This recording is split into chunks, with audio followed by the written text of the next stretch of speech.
नमस्कार दोस्तों, आपका स्वागत है दृष्टि आईएएस एडिटोरियल एनालिसिस के एक नए एपिसोड में। इस एडिटोरियल एनालिसिस में हम 3 चीज़ें करते हैं।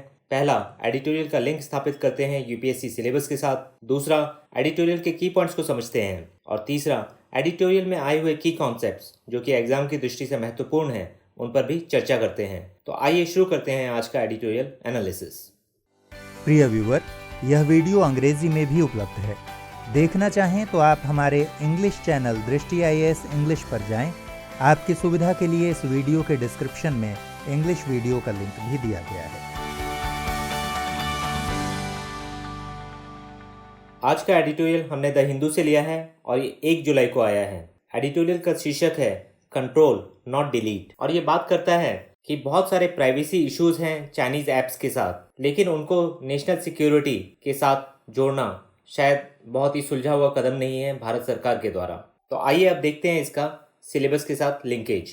एडिटोरियल डायरेक्टली लिंक होता है जीएस पेपर 2 के साथ, जहां की अंतर्राष्ट्रीय संबंध एक मेजर टॉपिक है। क्योंकि भारत सरकार ने जो चाइनीज ऐप्स को बैन किया है, इसके पीछे भारत और चीन के बीच में जो सीमा विवाद पिछले 2 महीने से चल रहा है, वो एक मुख्य कारण है। तो सिलेबस के साथ लिंक स्थापित करने के बाद आइए अब देखते हैं एडिटोरियल के की पॉइंट्स। तो एडिटोरियल के की पॉइंट्स में जाने से पहले आइए समझते हैं कि मामला क्या है। तो सेंट्रल गवर्नमेंट ने एक डिसीजन लिया है 29 जून को, जिसके द्वारा 59 मोबाइल एप्लीकेशंस जिनका चाइनीज लिंक है उनको बैन कर दिया गया है। और ये एक इंटरिम डिसीजन है, यानी कि ये एक परमानेंट डिसीजन नहीं है बैन करने का। ये अभी फिलहाल में लिया गया है, एक टेम्परेरी डिसीजन है। और इन कंपनीज को 48 आवर्स यानी कि 48 घंटे का वक्त दिया गया है क्लैरिफिकेशन देने के लिए कुछ की इश्यूज पर। और ये इशू कौन से हैं? तो सबसे पहले तो इन चाइनीज कंपनीज से ये पूछा गया है कि डेटा शेयरिंग के आप कौन से नॉर्म्स फॉलो कर रहे हैं। क्योंकि एक चाइना का कानून है जिसके द्वारा जो भी कंपनी चाइनीज ओरिजिन की है उसको अपना सारा डेटा चाइना की इंटेलिजेंस एजेंसीज के साथ शेयर करना पड़ता है। और ये कानून सिर्फ भारत में ही नहीं, कई सारे वेस्टर्न यूरोपियन कंट्रीज के लिए भी चिंता का विषय है और उन्होंने ऐसी चिंता जताई है। दूसरा, भारत सरकार ने इन चाइनीज कंपनीज को ये भी कहा है कि आपको अगर इंडिया में काम करना है तो आपका कोई ना कोई प्रेजेंस इंडिया में होना चाहिए, कोई ऑफिस होना चाहिए और एक लोकल ग्रीवेंस ऑफिसर, यानी कि जो भारतीय यूजर्स हैं उन्हें कोई भी समस्या आती है तो उसे सुलझाने के लिए कोई ना कोई एक ऑफिशियल आपको अपॉइंट करना पड़ेगा भारत में। और यहाँ जो सबसे पॉपुलर एक ऐप है चाइनीज ऐप, वो है टिकटॉक। और टिकटॉक के पीछे जो चाइनीज कंपनी है उसका नाम आपको पता होना चाहिए, उसका नाम है बाइट डांस। और टिकटॉक के भारत में 200 मिलियन यूजर्स हैं और ये जनवरी 2020 का आंकड़ा है। और भारत टिकटॉक का सबसे बड़ा मार्केट है जिसमें कि 611 मिलियन से ज़्यादा डाउनलोड हुए हैं। लेकिन भारत सबसे बड़ा रेवेन्यू जनरेटिंग ज्योग्राफी नहीं है, वो खुद चाइना है और उसके बाद यूएसए है। और टिकटॉक करीब 1000 लोगों को एम्प्लॉयमेंट भी देता है भारत में। और अब भारत सरकार ने गूगल और एप्पल को भी ये कहा है कि वो अपने अपने प्ले स्टोर से जो चाइनीज़ ऐप्स हैं, इन 59 चाइनीज़ ऐप्स को हटा लें। और सरकार ने इसको किस तरीके से किया है? तो सरकार ने इस बैन को लगाने के लिए सेक्शन 69A आईटी एक्ट का इस्तेमाल किया है। तो ये एक्ट आपको पता होना चाहिए कि section 69A of information technology act, इसको यूज़ किया गया है इस बैन को इम्पोज करने के लिए। और इसके साथ ही साथ IT procedure and safeguards for blocking of access of information by public rules 2009 को भी यूज़ किया गया है। तो ये सेक्शन ज़्यादा इंपॉर्टेंट है, ये आपको पता होना चाहिए। तो इस पर चाइना की भी कड़ी प्रतिक्रिया आई है और चाइना ने कहा है कि भारत के द्वारा ये कदम एक तो सिलेक्टिव है और डिस्क्रिमिनेटरी है, यानी कि सिर्फ चाइनीज कंपनीज को ही सिंगल आउट किया गया है इस बैन के लिए। और चाइना ये भी कहता है कि ये बहुत ही फेयर और ट्रांसपेरेंट तरीके से नहीं किया गया है और शायद ये WTO रूल्स के भी विरुद्ध जाता है। और साथ ही साथ चाइना ने ये भी कहा है कि ये इंटरनेशनल ट्रेड की भावनाओं के खिलाफ है और ई-कॉमर्स के भी खिलाफ जाता है। और यही नहीं, चाइना ने इतना भी कहा है कि ये भारतीय कंज्यूमर्स के इंटरेस्ट में कदम नहीं है और मार्केट कंपटीशन को भी ये बुरी तरीके से प्रभावित करेगा। और यहाँ एक और बात जानने की ज़रूरत है कि चाइना खुद बहुत सारी वेबसाइट्स और ऐप्स को अलाउ नहीं करता है और इनमें है व्हाट्सएप, फेसबुक, ट्विटर और यूट्यूब। तो चाइना का ये कहना भारत के लिए कहीं ना कहीं चाइना के दोहरे मापदंड दर्शाता है। तो इस बैकग्राउंड के बाद आइए अब देखते हैं एडिटोरियल के की पॉइंट्स। तो एडिटोरियल में बताया गया है कि डेटा सुरक्षा और राष्ट्रीय संप्रभुता यानी कि नेशनल सॉवरेनिटी, इन चिंताओं को व्यक्त करते हुए भारत सरकार ने 29 जून को चाइना की 59 ऐप्स को भारत में बैन कर दिया है। और इसमें जो लोकप्रिय video sharing social networking app TikTok, UC browser जो कि अलीबाबा कंपनी का है, और शेयरिट नाम की फाइल शेयरिंग ऐप भी शामिल है। और एडिटोरियल बताता है कि जो खास बात इन तीनों ऐप में निहित है वो है भारत में उनका बहुत बड़ा यूजर बेस, जिसमें कि तीनों ऐप के 100 मिलियन से ज़्यादा यूजर्स हैं और ये तीनों ही ऐप चीन की हैं। और एडिटोरियल ये भी बताता है कि ministry of electronics and information technology की तरफ से ये बताया गया है कि इन 59 ऐप्स को ब्लॉक करने का निर्णय जो उभरते हुए खतरों को देखते हुए लिया गया है, क्योंकि जो उपलब्ध जानकारी है उनके अनुसार ये ऐप उन गतिविधियों में लगे हुए हैं जो कि भारत को नुकसान पहुंचा सकते हैं, जैसे कि भारत की रक्षा को, भारत की सुरक्षा को, पब्लिक ऑर्डर को, और तो और ये भारत की संप्रभुता और अखंडता को भी नुकसान पहुंचा सकते हैं। और यहाँ जो बात हमें ध्यान में रखनी चाहिए कि ये जुड़ा हुआ है डेटा के मुद्दे से, और डेटा 21st सेंचुरी का ऑयल है, यानी कि जितनी ऑयल की वैल्यू थी किसी समय में, उसी तरीके से आज डेटा की वैल्यू है, क्योंकि जो सारा कॉमर्स है वो आजकल डेटा द्वारा ही संचालित है, डेटा ड्रिवन है। और ऐसे में जो एक और डिबेट यहाँ आपको पता होनी चाहिए वो है डेटा लोकलाइजेशन की। डेटा लोकलाइजेशन का मतलब है कि अगर भारत में कोई कंपनी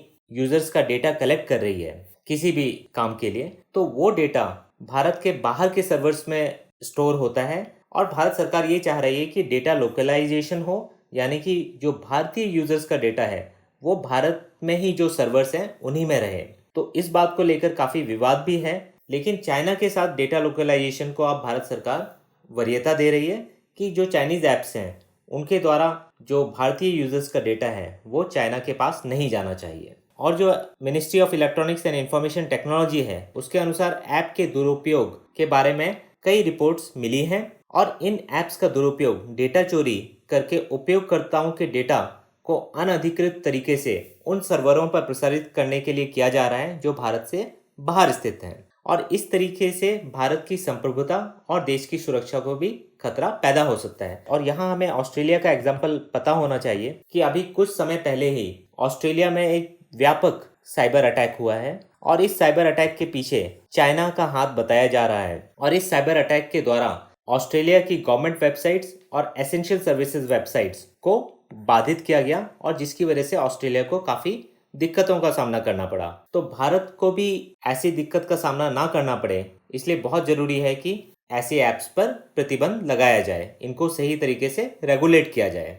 और एडिटोरियल मानता है कि भारत सरकार का जो कदम है वो सही है, लेकिन शायद वो जिन वजहों से लिया गया है वो इतने उपयुक्त नहीं है। और एडिटोरियल कहता है कि जिन ऐप्स को ब्लॉक करने के लिए चुना गया है उनके बारे में पहले ये पता किया जाना चाहिए था कि वो कानून का पालन कर रहे हैं या नहीं। और एडिटोरियल ये भी कहता है कि ये जो बैन लगाया गया है वो शायद प्राइवेसी कंसर्न्स से इतना ज़्यादा प्रेरित नहीं है जितना कि एक चीन को संदेश भेजने के लिए इसका उपयोग किया गया है भारत सरकार के द्वारा। और यहाँ भारत सरकार गलत नहीं है, क्योंकि चीन के साथ भारत को जो लड़ाई लड़नी है वो मल्टीपल फ्रंट्स में और मल्टी डायमेंशनल लड़ाई होगी। और यहाँ लड़ाई से तात्पर्य है कि चीन के ऊपर भी कुछ कॉस्ट भारत को लगानी पड़ेगी, ताकि चीन जो बॉर्डर पे भारत के साथ कर रहा है उस पर उसको पुनर्विचार करना पड़े, और दोनों देशों के बीच शांतिपूर्ण संबंध दोनों देशों के हित में है, ये चीन को समझना होगा। क्योंकि एडिटोरियल बताता है कि जो निजता और डेटा सुरक्षा की चिंताएं हैं ये केवल चीन के ऐप तक सीमित नहीं है, और इसमें कई सारी विदेशी कंपनियों के ऐप शामिल हैं। और एडिटोरियल मानता है कि इस कदम से सरकार जनता को ये दिखाने में जरूर कामयाब हो सकती है कि वह चीन पर जवाबी कार्रवाई कर रही है, भले ही इसका सीमा पर चीन के व्यवहार पर कोई ज़्यादा प्रभाव ना पड़े, क्योंकि सीमा पर भारत को जो दबाव चीन पर बनाना है उसके लिए राजनयिक और सैन्य कदम ज़्यादा महत्वपूर्ण रहेंगे।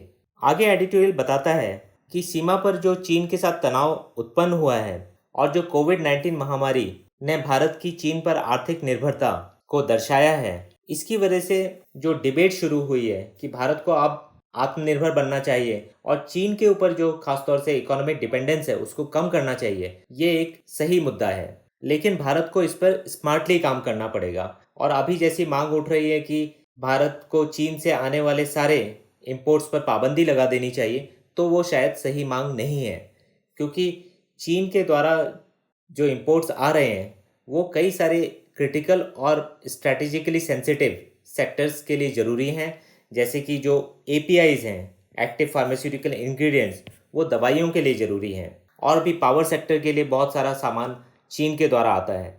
तो कहीं ना कहीं भारत को उसके लिए काफ़ी स्मार्ट स्ट्रैटेजी को अपनाना पड़ेगा और ऐसी जगहों पर चीन पर चोट पहुंचानी होगी जहां भारत का नुकसान नहीं होता है या इतना ज़्यादा भारत का नुकसान नहीं है। और ये जो चाइनीज़ ऐप्स हैं, ये एक ऐसा ही सेक्टर है जहां की भारत के लिए बहुत ज़्यादा नुकसान नहीं है, क्योंकि जो इंडियन यूज़र है वो दूसरी ऑल्टरनेटिव ऐप्स को यूज़ करना शुरू कर देगा अगर उसे कुछ परेशानी होगी भी तो। लेकिन इन चाइनीज़ ऐप्स के लिए भारत एक बहुत बड़ा मार्केट है, तो इससे कहीं ना कहीं उनकी जो ग्लोबल वैल्यूएशन है उस पर भी असर पड़ेगा और इससे चीन सरकार को भी सोचना पड़ेगा कि भारत के साथ संबंध अगर बिगड़ेंगे तो इससे उनका भी नुकसान है।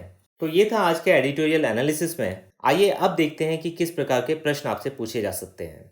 तो जहाँ तक प्रीलिम्स की बात है तो आपसे ऐप के बारे में पूछा जा सकता है कि ऐप क्या होती है। तो आपको ये पता होना चाहिए कि ऐप शॉर्ट फॉर्म है एप्लीकेशन का, और ये एक कंप्यूटर सॉफ्टवेयर होता है जो कि मोबाइल डिवाइसेस में यूज़ होता है। और आपको पता होना चाहिए कि टिकटॉक की चाइनीज़ कंपनी का क्या नाम है, तो ये बाइटडांस का प्रोडक्ट है। और इंफॉर्मेशन टेक्नोलॉजी एक्ट 2000 के बारे में भी पूछा जा सकता है आपसे। सेक्शन 69A जिसके अंतर्गत ये बैन लगाया गया है, ये भी आपको पता होना चाहिए। और मेंस में जो सवाल आपसे पूछे जा सकते हैं वो इस तरीके के हो सकते हैं कि क्या इम्पैक्ट पड़ेगा इन चाइनीज़ ऐप्स पर बैन लगाने का भारत और चीन के रिश्तों में। तो यहाँ भारत और चीन के रिश्ते मल्टी डायमेंशनल हैं, तो मिलिट्री रिलेशंस, डिप्लोमेटिक रिलेशंस और जो खासतौर से इकोनॉमिक रिलेशंस है उन पे कैसा इम्पैक्ट पड़ेगा। साथ ही साथ यहाँ एक डेटा लोकलाइजेशन के ऊपर भी क्वेश्चन पूछा जा सकता है कि क्या वजह है कि जो डेटा सर्वर्स हैं, तो ये सारी चीज़ें आपको पता होनी चाहिए। तो ये था आज के एडिटोरियल एनालिसिस में। फिर मिलेंगे एक नए एडिटोरियल के साथ। धन्यवाद।